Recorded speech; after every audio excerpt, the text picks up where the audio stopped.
Welcome to Monday Morning Coffee with Inside the Firm.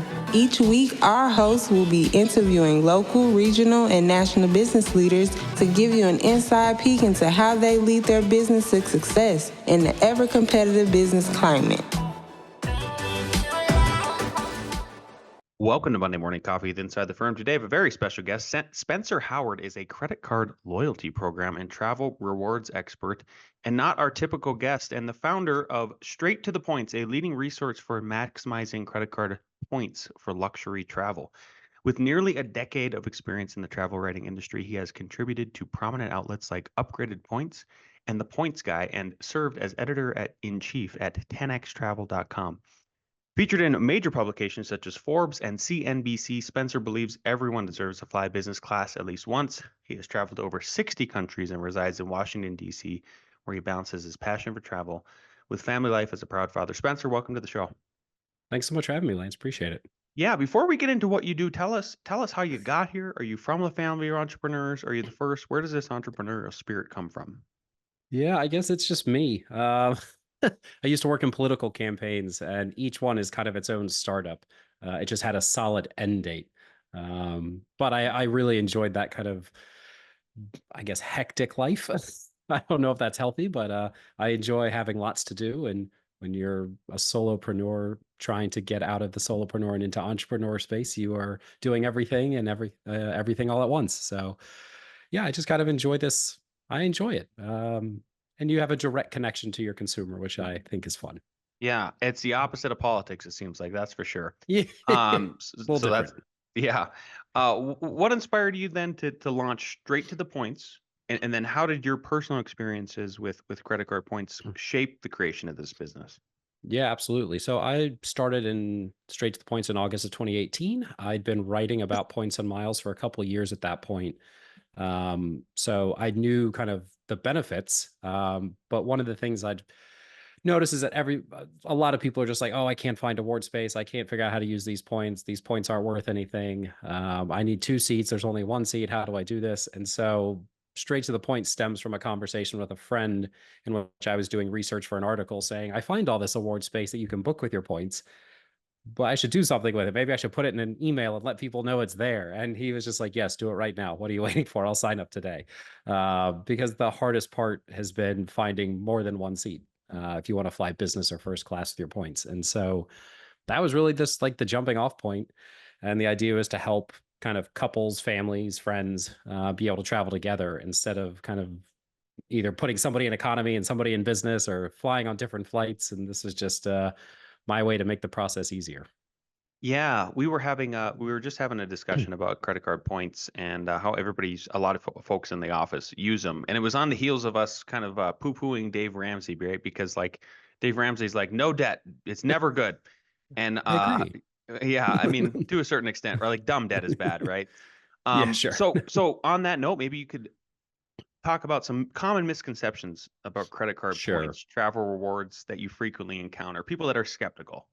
Yeah, I think a lot of people, and I say a lot of people, including myself before I got into this, was like, well, I don't overspend. Why do I need credit cards? It was only when I realized it was like, oh no, you just keep the same mentality of staying within your means, but just putting it on a different card instead of a debit card. And I was like, oh, if I can get travel out of all the spend I'm doing instead of nothing, that's fine with me. I think one of the other big ones is like, oh, if you have a lot of credit cards, it hurts your credit score. It's not actually the case. I think that is a huge surprise for a lot of people. I also tell people don't get into this space unless you have like a 700, 720 credit score or above. Like this is, if you're not there yet, I get it. It's not always easy. Like work your way there, but this is a game. This is not a necessity in life. This is an addition. Get yourself in a good spot first. But a lot of us who have been at this a while have 750, 800, 820, all the way up to like close to 850 credit scores. Like we're obsessed with our credit scores. So it's it's not the world of just kind of winging it. We're meticulous trackers of data and have spreadsheets. So yeah, I think those are 2 of the big ones. And also, I guess kind of tangentially related is like points and miles are not for frequent flyers anymore. Back in the day when like you could only earn miles by flying, it was road warriors who earned them. That's no longer the case. Credit cards are the majority of the points you're going to be able to earn. And that's just the way, partnerships between airlines and banks have developed over the last, 20, 30 years. And that kind of opens it up to a lot more people. So you don't have to be somebody who's on the road all the time. It's really more about figuring out where you spend money and how to maximize that with the credit cards you get. Yeah. We that's how, we've done that since forever. I think we opened up a business credit card within the first year or two of our business, and then we would Yeah. do exactly what you're saying. We knew we had reoccurring things that we would have to pay for no matter what, and it was like, why not try to maximize the reward on that? And then we have gotten a ton of free travel on the personal side of Yeah. things. I was telling staff that I don't pay. I'm a fisherman as well, avid fisherman, and I'm like, I Yeah. don't pay for fishing lures anymore. I just use my points that I get, and it's awesome. It works with Amazon and everything like that. So, but what kind of strategies are you recommending for business owners today looking to maximize Yeah. their travel So experiences? when it comes to earning points, I think it's important to kind of figure out how deep you want to go into this space. It's a choose your own adventure game. There's no right or wrong. It's just Mhm. figuring out where you have the time and energy. I've clearly gone down the rabbit hole and learned everything about every card and every airline. You don't have to do that. So Mm. don't feel like that's what you have to do. I think a lot of people kind of go with one of two approaches. I call it the keep it simple, 1 to 3 credit cards, just make the bonus categories kind of work together depending on where you spend. If you buy a lot of gas, if you've got shipping purchases, if you've got digital ads, going out to eat, whatever it is, like figure out where you're spending money, find a few cards that line up with those bonus categories so that you can be earning as many points as possible. And then you just don't think about it. If you have a lot of spend for your business, that's great. I think more common that we find in this space is you probably get, say, 4 to 6 kind of base cards that have a variety of bonus categories for spend, but also some benefits like lounge access. And then kind of as you're thinking about travel, you're like, oh, I'm going to pick up a new credit card for the sign up bonus because you're Mhm. never going to earn points faster than a sign up Mhm. bonus. I think those are the two most common. If you want to go down the rabbit hole, I mean, welcome to the party. It's the most effort, but you'll earn tons of points and you just kind of get credit card after credit card to earn sign up bonuses. That's more work. So I don't think most business owners have the brain space for that. Yeah. Um, but by all means. Yeah. Okay. Great. Great. In your bio, we were talking about that you've traveled over 60 countries the last few years. That's a lot. How was that? How has that changed your perspective on luxury travel since you started using credit card travel Yeah. rewards? Yeah. That's actually you're the first podcast to ask me that. Okay. So I started out, I'm 6'3", big guy. I just wanted space when flying. And so I saw points as my ticket to business and first class flights going abroad so I could lie down basically. Mm. Um, that was great. And then when I'd get to destinations, you'd find me at like a Holiday Inn Express. So I didn't really care as much once I got there because I was just hitting the ground and running and going as fast as I could. I think over time, I've been able to slow down a bit when I get to destinations, and now where I am matters a bit more to me. I want to have a nice experience at the hotel. So I think now I care more on that side. And one of the things I found is that there's some great properties you can book with points too. At Hyatt, you can use Hyatt points. Marriott obviously has Bonvoy points, but there's also a lot of hotels that are amazing that don't take points. And honestly, I probably wouldn't book them if I had to spend the $6,000 for the flights. Uh, but but if I'm able to kind of use points to take care of flights, then I get to the destination. I'm like, okay, I have a little more like travel budget to play with than if I had just booked all the flights as well. So I think that's been an interesting shift for me, where it's points aren't the end all be all. Like the point of traveling isn't to say you did something for free; it's to go have the experiences. And if you love a Holiday Inn Express, just keep going. Like whatever. It's just figuring out kind of where you are. What I've decided is I like nice hotels too, so Yeah. I try to put travel budget towards that. While taking care of the flights with points, and that kind of frees me up. It just gives you options. Yeah. What do you think then so I'm with you. I'm 6'1", so not as tall as you, Yeah. but I I mean, am still tall tall enough, enough. right, tall enough to go, yeah, I understand where Yeah. the 6'3" is coming from. And wanting to spread out. My son is taller than me, some of my staff Yeah. is. What do you think beyond that, what do you think the biggest barriers for people who want to experience business class travel so they can stretch out? Sure. But maybe it's out of their reach. Yeah, when you're using points, the tough part is finding the award space. It's different than a cash ticket. Like an airline will sell you any seat on that aircraft if you're throwing cash their way. With award tickets, they're kind of putting out space they don't think they're going to sell. Some airlines are more free with it and open it up pretty regularly. Others, it's kind of a game. There's no Hmm. predictability. So a lot of it's just being aware of it. And I think that is one piece that is very difficult. It's why I started my newsletter, because I can literally just alert people when there's something that's worth booking. The other part is you have all these points, like, how do I use them? What's the best way to use them? Am I wasting points? Hmm. No one wants to enjoy that feeling. Again, that's why in my newsletter, I go through like the best ways to do it based on the points you're earning. Um, and specifically, I'm thinking about like, I don't know what points you're earning right now, but like Amex, Chase, Capital One, Citi, Wells Fargo, there's a Built card. Like all of them have transferable points that you can send to different airlines.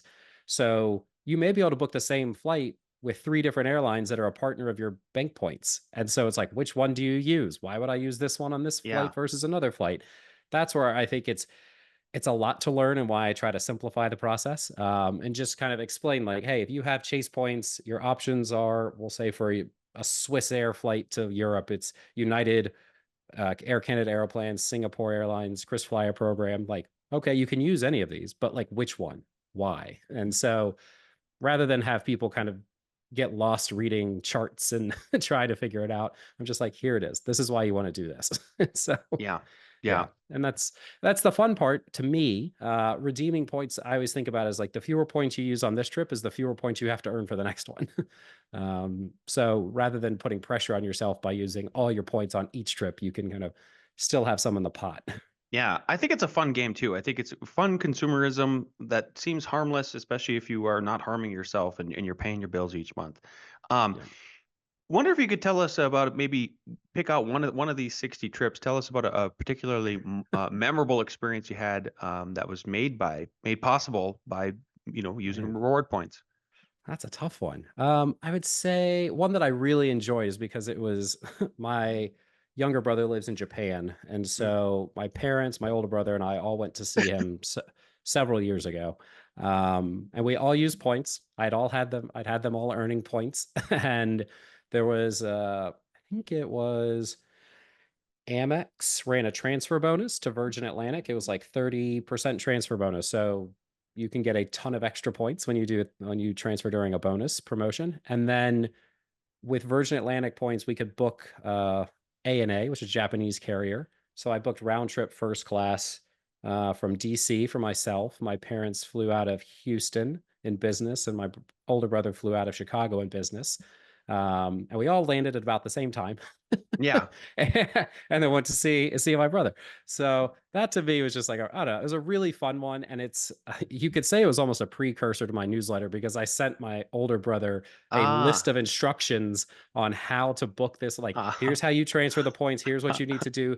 And at the time, and still actually, you have to call Virgin Atlantic to book ANA. Many you can book online. This one you can't. But I wrote down like everything he had to say to the, like like here's the number, then you Mhm. press two, you tell them this, then you do this. And it just like, he sent me an email back and he was like, wow, I didn't have to think. He was like, you That's just kind of, cool. he's like, I think the words he used, you idiot proof the process. But I think that's an overstatement. But I was trying to make it easily understandable, because this is a world that most of us don't deal with. Yeah. I mean, anybody who's traveled a bit goes through the airport and sees people freaking out, and you kind of wonder like, why is this so stressful for you? But if you step back and you think about it, people don't spend time in airports. People don't spend time dealing with airlines. It feels overwhelming and complex. I don't think it's as complex as it feels, but you have to learn a little bit to make it feel a bit better. Oh, for sure. I mean, I'm a frequent flyer. I get a little frustrated with the rookies, but it kind of Yeah. is what it is. So, uh, y- Yeah, that's fair. you're also a recent dad. Yeah, How has yeah. becoming a parent influenced the travel habits and Yeah, using these rewards? well, right now she's under 2, so she can fly for free domestically, which is nice, lap infant. And then now I care more about which program I'm using to book. So if you have points, different airlines will charge different fees for booking a lap infant that's 2 years or younger. Some airlines will charge like 2,500 points or 5,000 points for them. Mm. Others, it'll be 10% of the cash ticket.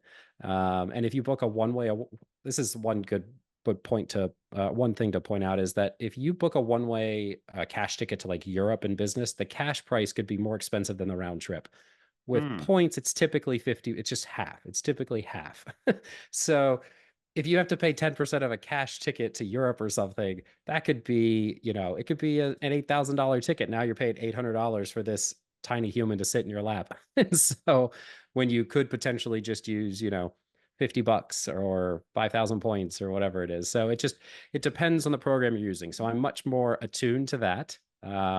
And she's turning 1 soon. So I'm also thinking about once she's past 2 years old and I have to book her as an adult. And so I'm got to think about what points I'm earning to Yeah. make sure she can, that she, my wife, and I can all go together. Yeah. So it's definitely more complicated with kids. You think more about flight times and layovers and how long it's going to be or take you to get through the airport, but it's doable. We've already traveled to, we did 6 weeks between New Zealand, Australia, and Japan. And then we've gone to France for a wedding. So she's done great on all but one of her 20 something flights so far. But that one left at 2 a.m. So I feel like that's my fault. Yeah, yeah, fair enough. Interesting nuances. I'm glad I asked that question. Tell us about straight to the points. I love the alliteration of the name, by the Yeah. way. Yeah. Yeah, it's I was gonna call it no BS, just points, but that wasn't professionally acceptable. Haha. But the idea was just to kind of cut through the noise and get you to what you need. And in this case, it's finding the award space that you can book, explaining like what the experience is like, what points you can use, the best ways to do it, the process for finding the award space, basically, so you don't have to think about it that much. And I send 3 to 5 alerts a week. So I basically say at some point I'm going to hit the destination you want to go to. It's like it's gonna happen. I mean, maybe if you're saying you want to go to like, I don't know, Nunavut up at the like northern part of Canada, I'm probably not sending something there. But if you want to fly abroad and lie down and enjoy the experience, I'm your guy. Yeah, I love it. I love it. I mean, you've got me very intrigued as somebody who flies a lot and often does it for free, either using the points, but I feel like I could just maximize more. And I was kind of already trending that way anyway, so I'm fascinated by all of this. And you're not our Yeah. typical guest, but I love it, Spencer. Yeah. I think we have a lot of business and entrepreneur people here who I think could benefit from this just personally, Yeah. and sounds like even professionally. We're Yeah. running up on the end of your interview here, and I got 2 questions I ask every guest. And the first one is knowing what you know now, and if you could go back in time when you first started, straight to the points and all of this reward stuff, what is one piece of advice you give your former self? Start earlier. No, I mean, just like there's no time like the present. Yeah. Just go.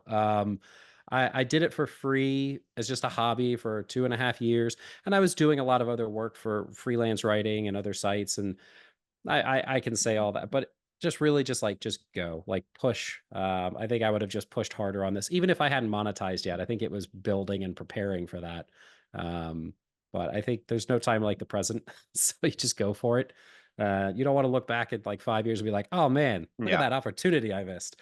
So I don't think I missed the opportunity, but yeah, I just think just go. I love it. Yeah, great advice. Where could people follow you if they want to get in touch and Sure. just learn more and get involved with all of this? Yeah, I'm most active on Instagram at Straight to the Points. And then my website is where you can sign up for the newsletter, straight to the points.co. And I believe we have a special link for you all to share. So yeah, make sure you use Inside the Firm's link. Beautiful, beautiful. Thanks, Spencer, for being on the show today. We really appreciate your time. Yeah, appreciate it. Great being here.